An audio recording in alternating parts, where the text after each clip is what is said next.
പതിവില്ലാതെ രാവിലെ തന്നെ എഴുന്നേറ്റൊരു കാഴ്ച കാണാൻ വേണ്ടിയിട്ടാണ്. മുറിയിലെ വെളിയിലേക്ക് നോക്കിയപ്പോൾ കണ്ട കാഴ്ച നിങ്ങളൂടെ കാണും. ഏകദേശം ഒരു നേരെ വെളുക്കാറൊക്കെ ആയപ്പോൾ ഉള്ളൊരു ടൈം.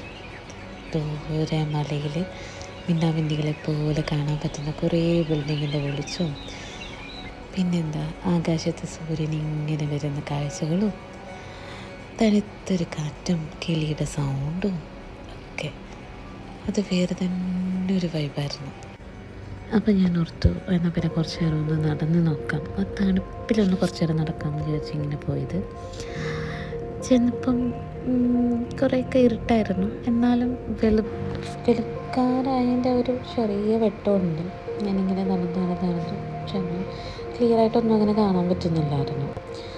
ഈ വെട്ടമൊക്കെ വീണ് കഴിഞ്ഞപ്പോഴാണ് എല്ലാം ഒന്ന് കാണാൻ കറക്റ്റായിട്ട് പറ്റിയത്. താഴത്തെ പച്ചപ്പൊക്കെ കാണാൻ പറ്റി. ഒരു ചായ കുടിക്കണം തോന്നി കുറച്ച് മൂടുകളിലേക്കൊക്കെ ഇറങ്ങി നടന്ന് ഇങ്ങനെ പോകുന്ന വഴി ഈ വേറൊരു കാഴ്ചയും കൂടെ കണ്ടു.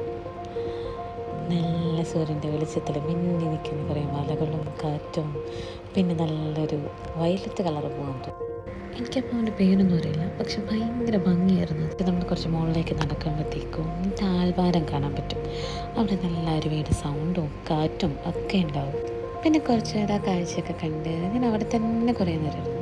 അപ്പം അടുത്ത് കുറേ പിക്ചറുണ്ട് കേട്ടോ. പിന്നെ ചായ കുടിച്ചു. പിന്നെ അവിടെ കുറേ ഫോട്ടോ എടുക്കാൻ പറ്റുന്ന സ്ഥലങ്ങളുണ്ട് കേട്ടോ. അങ്ങ് അങ്ങോട്ട് എക്സ്പ്ലോർ ചെയ്യാൻ പറ്റില്ല. എനിക്ക് എൻ്റെ പിറ്റേ ദിവസമായിരുന്നു ഫ്ലൈറ്റ് ഉണ്ടായിരുന്നത്. പിന്നെ ഇത് റൂമിനകത്ത് ഇരുന്നിട്ട് പിന്നെ നമ്മൾ ഒരു ഉച്ചയൊക്കെ ആയപ്പോഴത്തേക്കും കണ്ടതാണ്. ഉച്ചയായാലും അവിടെ അങ്ങനെ അത്ര വലിയൊരു ചൂടോ ഒന്നും ഫീൽ ചെയ്തിട്ടില്ലായിരുന്നു. പഴയ തണുപ്പ് അതുപോലെ തന്നെ ഉണ്ടായിരുന്നു. സ്റ്റിൽ നേരം വെളുത്ത ഒരു വൈബ് തന്നെ. പിറ്റേ ദിവസം രാവിലെ നമ്മളവിടെ നിന്ന് ഇറങ്ങി. പിന്നെ എനിക്ക് വേറെ ഒന്നും എടുക്കാൻ പറ്റിയിട്ടുണ്ടായിരുന്നില്ല, അന്ന് ഫ്ലൈറ്റ് ഉള്ളതുകൊണ്ട്. അപ്പോൾ അത്രയേ ഉള്ളൂ. Bye bye.